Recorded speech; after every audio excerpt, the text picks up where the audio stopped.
karena urang syian getung kelon sampo kata-kata terenta bungka bahkan hanta pejuang sayang lon lagi londe ku kata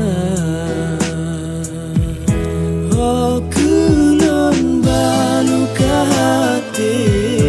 oh lon pikir imata kamu tun kalon jaga hati